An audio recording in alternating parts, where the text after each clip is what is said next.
seats, please. We'd like to get started on time so we can finish on time. Get everybody out of here so you can get your flights home or get in your cars or wherever you're doing or enjoying your trip. I'd like to call this 50th anniversary general meeting of EAC to order. 50th anniversary, it's amazing. 225 years of the Mint, 50 years of EAC, and who knew that 50 years ago, who in this club knew 50 years ago that it was the 175th anniversary of the Mint? Probably nobody, but it's a perfect time, and it's a perfect time to be here. This was an election year, and so the traditional first thing to do is to hand off to the new board, and I am the old president, and I am also the new president. The new vice president is Emily Matuska down there. And we want to thank Chuck Heck, wherever he is. He was there a minute ago. Chuck, stand up and wave.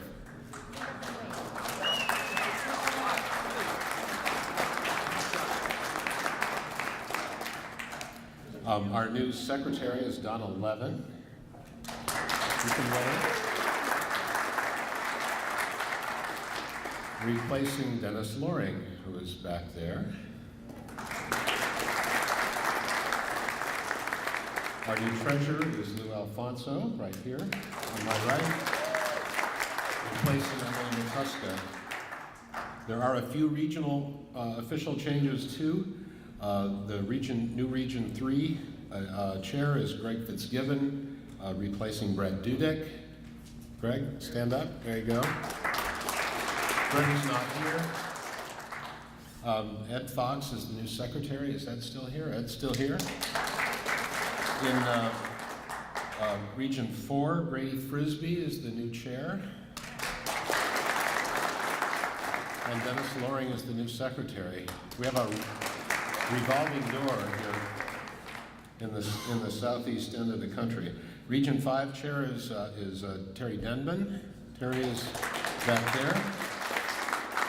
And Scott Barrett has stepped down. Scott, you're here too, right? Or you were a minute ago. There he is, way in the back. And in Region 7, the new chair is Ron Shintaku. Ron is here. He was last night. And Dennis Foose is the new secretary. Dennis is back there. So the traditional thing to do at EACs is for us all to introduce ourselves. I think I've sort of begun to just introduce myself, but please, when it comes to your turn, just stand up, give your name, what you collect, where you live, and if you're a new person to the convention or a new person to EAC, please say so. I'm Bill Eckberg, I'm the president. I live in West Palm Beach, and I collect interesting half-cents. Lou. I'm Lou Alfonso. I collect large cents, and as treasurer, I promise that I will be fair to those who also collect half-cents and colonials and anything copper. Donna Levin from Palm Beach Gardens, Florida. I collect, don't boo me. Line, you know, David Finkelstein talked last night about tangents, and boy, I've gone off on a ton of them. And this is again another one of Craig's tangents, the evolution of proof coinage at the U.S. Mint. Come on. There we go. Okay, so the first thing we got to get straight is some basic terms. And early on, the Mint did not refer to its proofs as proofs. The earliest term we see is the original Mint term for a coin that was specially struck, presentation or collector pieces. We call them proofs. They called them master coins. And JD and I have been combing all over the place trying to figure out where this term came from. We have found very scant documentation, and the conclusion we've come to is it's derived from the British term mint master's coins. Because at that time, in the British Mint, the mint master had the right to make himself sample coins. So we assume that it's a contraction of mint master coins. There is surprisingly little documentation in the mint records on proofs and master coins. The first official use we found is an 1843 letter from the curator of the Mint Cabinet and assistant assayer William Dubois to collector Matthew Stickney in reference to coins being sent as part of the infamous Immune Columbia $1804 trade. Today we call that the Immune Columbia $1804 trade because those were the two big coins in the trade, but there were a number of other coins involved. And some of those were what Stickney called master coins. And there was no further explanation in this letter to Stickney as to what master coins are, so quite obviously Stickney, an experienced collector, knew what master coins are, and that means that the term was obviously in common use. I use the term master coin for the pieces struck from 1794 through 1839. And I don't use that term because these pieces aren't of the same quality as the later proof coinage, what we now call proofs, because in fact most of them are. And I don't use the term, as some do, because the mint was using polished working dies rather than proof-only dies. And as a matter of fact, if you study the proof coinage, you'll find that the mint continued to use polished working dies for many minor proof coins well into the 20th century. I use the term master coin because that was the term the mint used. And the other reason I use it is because the process used to produce these pieces was still quite variable. Sometimes it's obvious that the dies were deliberately frosted, sometimes we can't tell for sure, and sometimes they simply polished up the dies and there's no frost at all.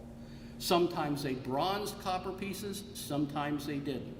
Sometimes they produced single-sided master coins, which today we call one-sided proofs, and we think were going to collectors for display purposes. Sometimes they produced two-sided proofs. In the end, the master coin period is marked by the mint experimenting with this process, and you can see it in the coinage.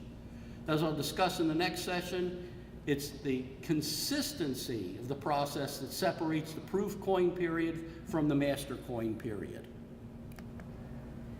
Proof. That's the term the mint currently uses for coins specially struck as presentation or collector pieces from polished dies and polished planchets. Its use in mint documents dates to at least 1835, when Assistant Assayer Franklin Peel noted in his report on his trip to the European mints that the Paris Mint Commission struck proofs to judge the artist's dies submitted for design competition. And that is how the Paris Mint and the French Mint did everything. They did everything by competition. So at this time, the term was being used in the same sense as it's used in printing and art. That is, an artist's sample to show acceptability of design. In fact, in a subsequent section on the Paris Mint, Peel notes that new working dies are proved using copper die trials prior to them being put into production. So once again, we have a derivation of the term proof being used in the sense of showing suitability. By early 1860, the mint began using proof as another term for master coin. And we can see, and this happens all the time in the mint records of this period, we have a note from Director James Ross Snowden on an 1859 flyer, but if you look down in this section, up in this section it's calling the master coins, but down in this section it says, in reply to your letter of the 8th, blah, blah, blah, I have to say that the proof coins 1860 will be ready for distribution in a few weeks. So we have two terms on one letter. So at this time, it becomes very, very confusing at the Mint in terms of the terminology. Snowden's using proof, Snowden's using master coin, and if you look at his letters back to the Secretary of the Treasury, Snowden often uses the term specimen. I'm enclosing specimens of coins. Now, sometimes specimens means exactly that, a pattern, an example of new production. And what we found is if they were sending proofs, they generally, but not always, generally capitalize the term specimen. And you look at that and you look at what they're sending, and we look at the extant coins and we say, oh, they were talking about proofs. I use the term proof for pieces from 1840 on, and although the Mint continued to use the term master coin up through at least the 1860s, the pieces from 1840 on show a consistency in process that marks what I consider to be the beginning of the proof period. Now, just as I said, just to confuse matters further, in the 1860s and into the 1870s, the Mint often used the term specimen in place of master coin or proof for what we now call a pattern or a proof or just samples. And then we have William Dubois, who used the wonderfully obtuse term master specimen for several Gobrecht dollars he sent to Stickney in the 1850s. Unfortunately, as I said, you know, they use this simply for production of exemplars. And as I said, we can usually tell that by context and whether it was capitalized or not. Now, I typically use, and I will qualify this, for pieces that were obviously specially struck but don't fit in the master coin or proof categories, and a very good example is the 1793 specimen cents. They were carefully struck with very fresh dies. We know that from the die state, but the dies weren't polished, and we're looking at the planchets and we're not sure whether they just hand-selected very, very nice planchets or burnished them. Another very good example is the specially struck Isabella quarters, previously called proof by the grading services. A fellow researcher of ours, Kevin Flynn, and this happened, I guess, JD, what, about a month ago, came up with a letter from the Mint director stating that some coins were specially struck with the coining press in manual mode, and that the entire run was struck on polished planchets with extra pressure. So the pieces out there, Isabella quarters, graded proof, they are not proofs. Some of them, and they only struck 8 of them, so there's 24 graded by one grading service. You can draw your own conclusions there. So the manufacturing process for specimen, master coins, and proof. You know, we've all heard proof is a method of manufacture, not a grade. That's a bit simplistic, but it's also true. In fact, the processes used for producing a specimen, master coin, or proof are a very, very slight modification of the processes used to create the dies and strike business strike coinage. The Mint used a number of processes and variations of those processes to produce these specially struck coins, and that's where the confusion of is it a proof arises. So the manufacturing process. The dies for both business and special strikes are created in exactly the same way. The dies are sunk from hubs, and prior to full hubbing in 1836 on, the peripheral elements, the stars, the letters, etc., are added in by hand punching. The die was then turned to finished dimensions for hardening and tempering. For hardening, the die was heated to a red hot and then plunged into cold water. And that affects a phase change, a physical change in the arrangements of the atoms in the carbon and the steel, and results in a very, very hard phase of steel. Unfortunately, nice and hard, but you don't want to strike with it because it's brittle. Now, it's not as brittle as glass, but it's getting there. So they had to temper the die and reduce some of that hardness and increase toughness. And to temper that die and the steel at this time, you heat it to about 400 F and allow it to air cool.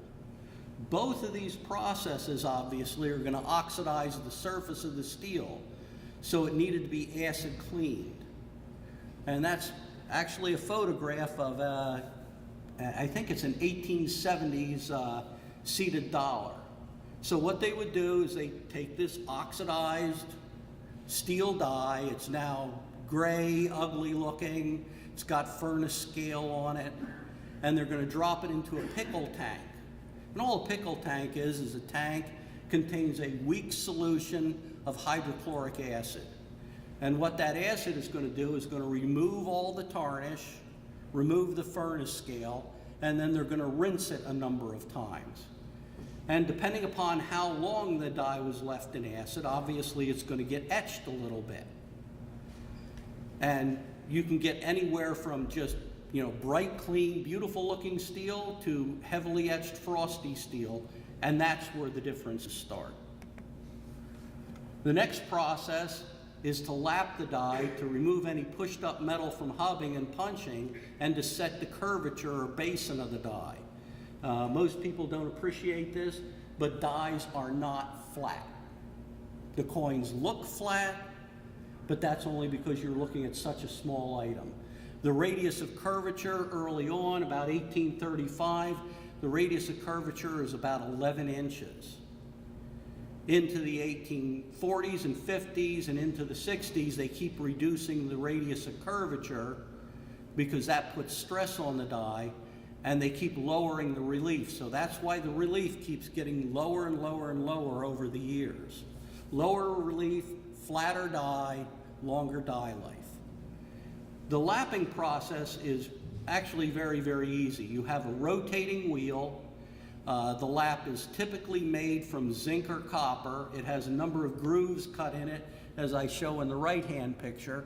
Those grooves hold the lapping compound.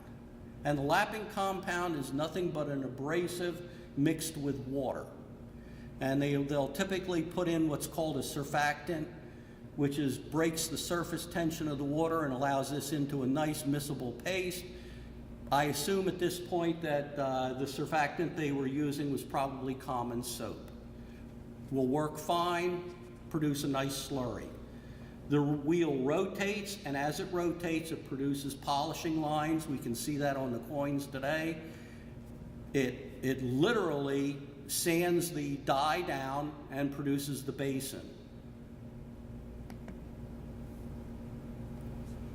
And depending upon how long, as I said, depending upon how long you leave the die in the acid and how it was lapped and how fine the lapping compound was, and whether they coated the die with wax to protect the frosted devices, you're going to get a die anywhere from the typical business strike with the typical light satin finish to a fully brilliant look with a high contrast deep cameo devices and mirror fields. For master coins, and this is from Dan Ruther and I and several other people looking at these coins, the dies were either polished to a fairly reflective or mirror finish, and proof dies, excepting the early 20th century sandblast proofs, were typically polished to a mirror finish.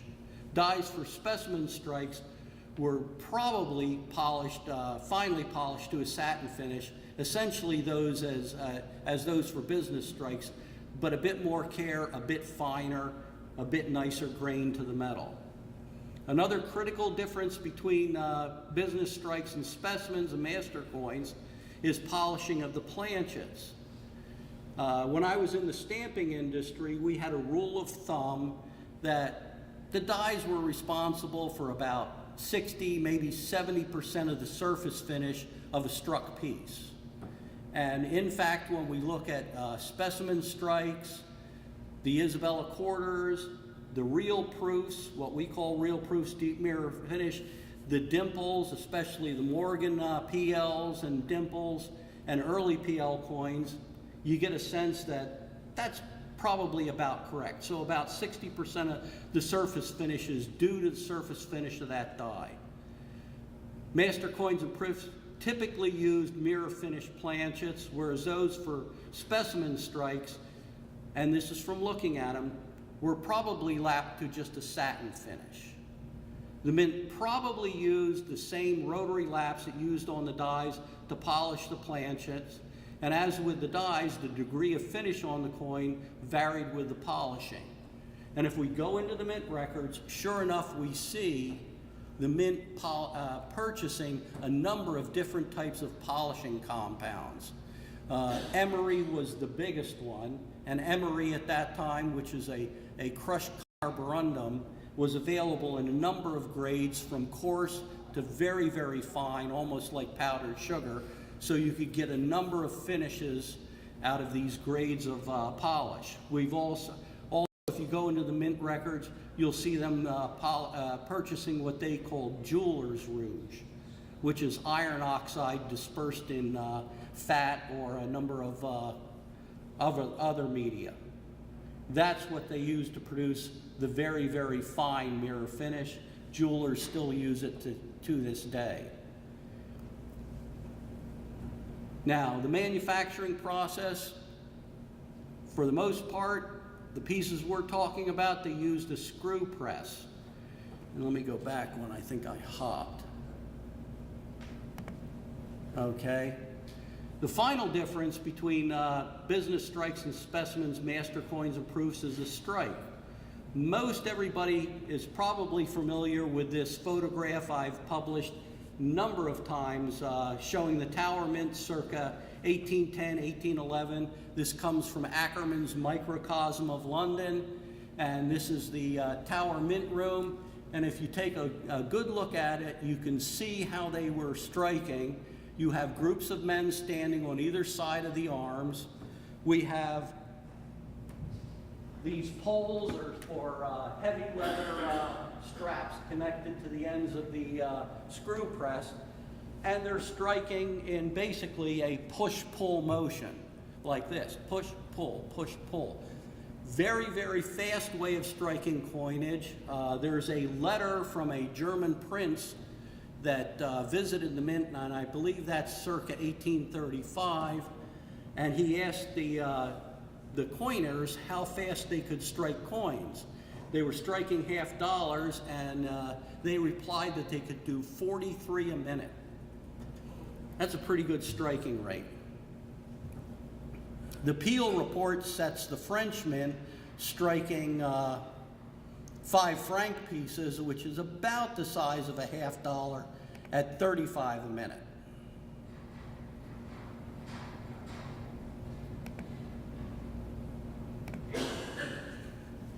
However, that push-pull motion is not the way to get the maximum pressure out of a screw press.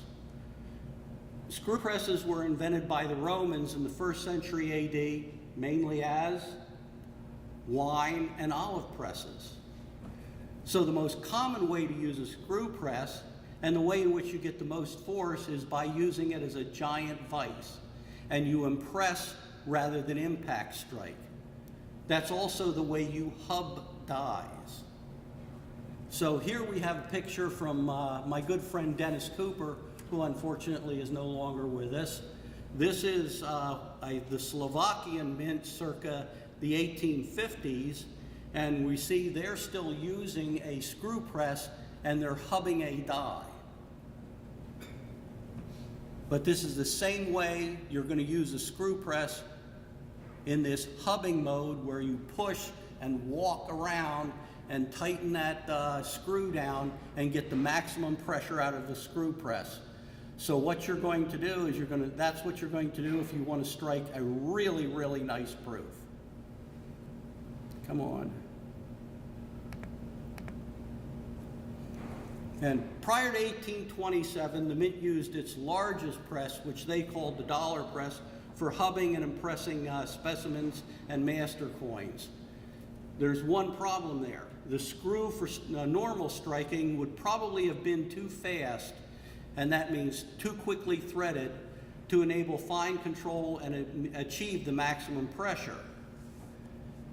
So likely what they did when they wanted to hub dies or possibly even strike proofs, is they'd have to pull this screw out, put a slower screw in, and then do their hubbing or striking of the proofs or master coins.